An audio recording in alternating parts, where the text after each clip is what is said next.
Hey everyone, I'm Jordan Spivey, joined with my dad, Travis Spivey, and if you're new to the channel, hit that subscribe button so you don't miss out on any of our awesome science videos. In today's video, we will explore the importance of keystone species and how they impact their environment. So let's do this!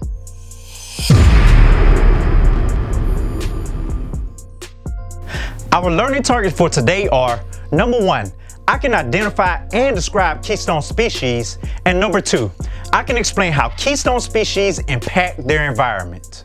Let's start off with understanding what a keystone species is. A keystone species is an organism that helps hold an entire ecosystem together.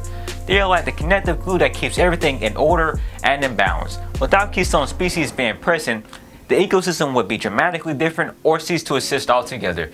Keystone species have low functional redundancy. This means that if the species were to disappear from the ecosystem, no other species would be able to fill its ecological niche or job. The ecosystem would be forced to dramatically change, allowing new and possibly invasive species to populate and take over the area.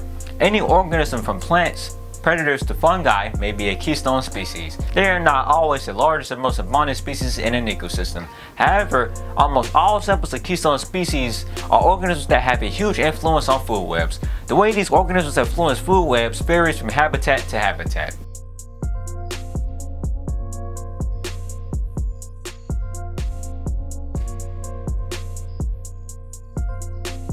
Now let's talk about trophic cascades. A trophic cascade is an ecological phenomenon that has a significant impact on the overall structure and stability of an ecosystem. The term trophic cascade was created by the famous American ecologist Robert Payne. There are two types of trophic cascades, which are top-down trophic cascades and bottom-up trophic cascades.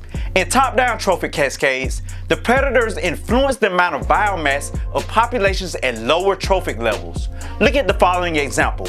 The tiger predator population has a direct effect on the deer prey population. By controlling the deer population, the tiger indirectly influences the grass producer population. The tiger keeps the deer population at a certain level, which allows the grass population to grow at a large enough rate to feed enough organisms in this entire ecosystem. Question: what would happen to the deer and grass population if we remove the tiger from the ecosystem?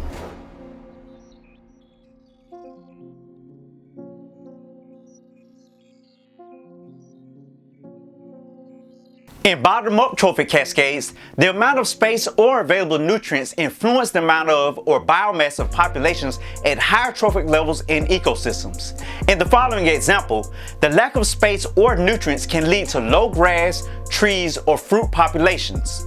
This will limit the number of deer prey populations, which will then decrease the size of the tiger predator population. Question: what would happen to the populations of organisms at higher trophic levels if the grass populations did not receive enough nutrients to grow at an abundant level?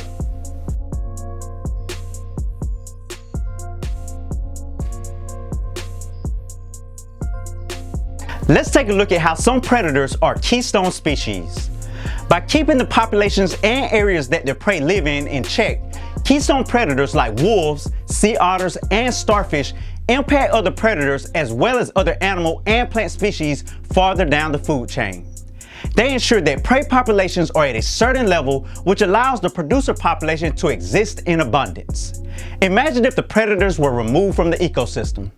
This would cause a top-down trophic cascade.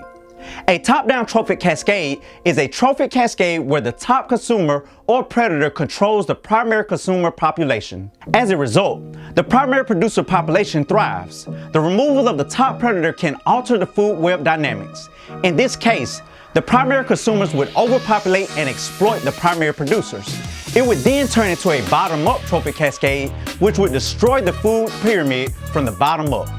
To sum it up, the herbivore or plant-eating populations of organisms such as cows, deer, or rabbits would grow out of control and would overgraze the plant producer population in the habitat since there are no predators to feed on and keep their population in check. Why is this a problem?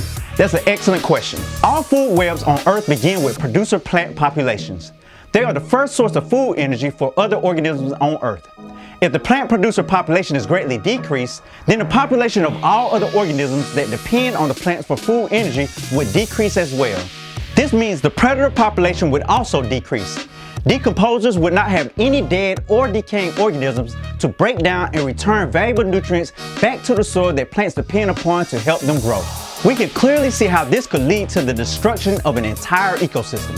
Keystone predators prevent primary consumers such as cows, deer, and rabbit populations from overpopulating. This helps keep plant producer populations at a large enough quantity that they can sustain many different types of organisms that depend upon them for food energy to survive in an entire ecosystem. And that's our video for today. Now let's test your knowledge to see how proficient you are with explaining why keystone species are so important to the environment by taking our video quiz.